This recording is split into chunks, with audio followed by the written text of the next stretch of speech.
Alfred Marshall adalah seorang bapak ahli ekonomi asal Inggris yang berpengaruh di zamannya, tahun 1892 sampai 1924.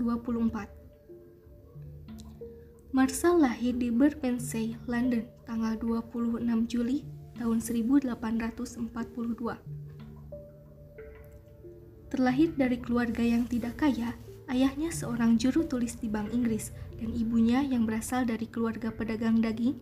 Keluarga Marshall sangat menghargai pendidikan, sehingga Marshall menjalani studi di Merchant Taylor, Northwood, dan St. John College, Cambridge. Alfred Marshall mengawali karirnya di tahun 1868 dengan menjadi profesor politik ekonomi, mengajar di bidang falsafah mengenai logika, etika, serta matematika. Kemudian, dia memusatkan pada perkembangan teori ekonomi dan mengajar selama kurang lebih 9 tahun di St. John College, Cambridge.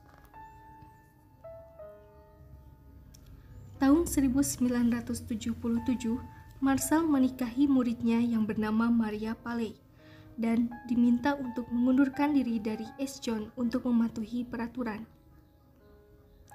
Adapun karya Marshall, yaitu buku yang berjudul The Pure Theory of Foreign Trade or The Pure Theory of Domestic of Value.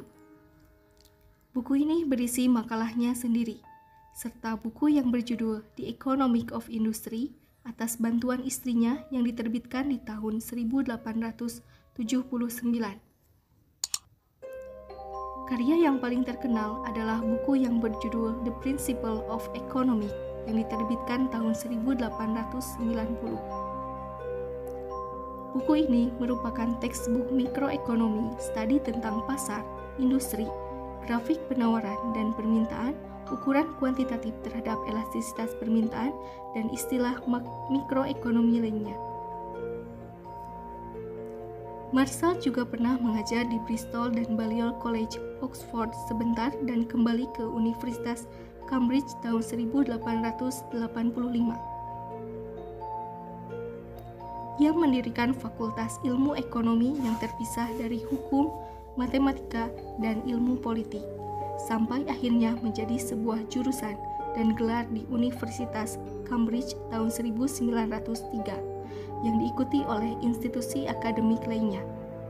Hal inilah yang merupakan salah satu hasil ambisi Marshall yang patut dipuji.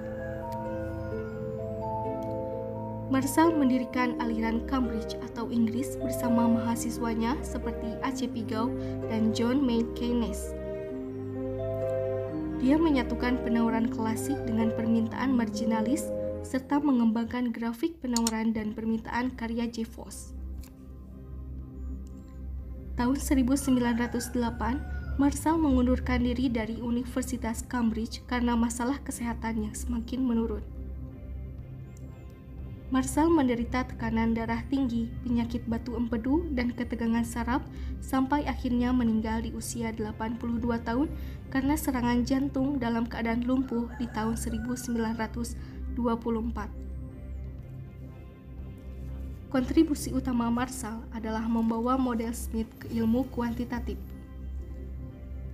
Adam Smith menyediakan dasar filsafat pertumbuhan, tetapi Alfred Marshall lah yang menciptakan mesin untuk menopang sistem Smith.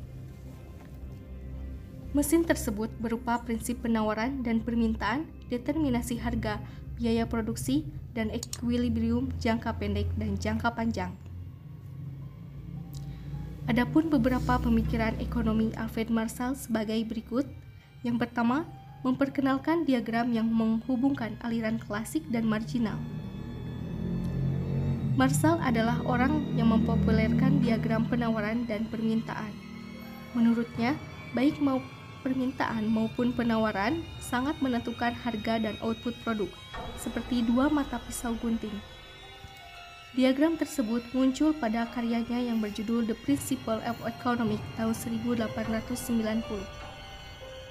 Dalam mengkombinasikan penawaran dan permintaan, Marshall mengambil dari model klasik Smith dan Ricardo seperti revolusi marginalis. Dari revolusi marginalis, dia menciptakan kurva permintaan yang merefleksikan utilitas marginal dari pembeli Sedangkan dari aliran klasik, ia mengembangkan schedule penawaran yang tergantung pada biaya produksi. Yang kedua, elastisitas harga permintaan. Menurutnya, elastisitas adalah konsep matematika yang berguna untuk menghitung sensitivitas pembeli terhadap harga. Jika produsen menaikkan harga sebuah komoditas, apakah keuntungan akan naik atau turun dan sebaliknya? Yang ketiga adalah surplus konsumen. Marshall menciptakan surplus konsumen adalah sebuah cara untuk mengukur kepuasan konsumen. Surplus konsumen ini mencerminkan tingkat kepuasan di pasar. Penurunan harga merefleksikan kepuasan konsumen. Selain itu, Marshall juga menentang revolusi politik. Dia tidak keberatan terhadap idealisme sosialis, tetapi dia merasa sosialisme membahayakan ekonomi. Selain itu, pendekatan ilmiah Marshall juga membuka kepalsuan pandangan Marx dan sosialis. Aliran Cambridge yang dipimpinnya berusaha untuk menjaga model klasik kuno.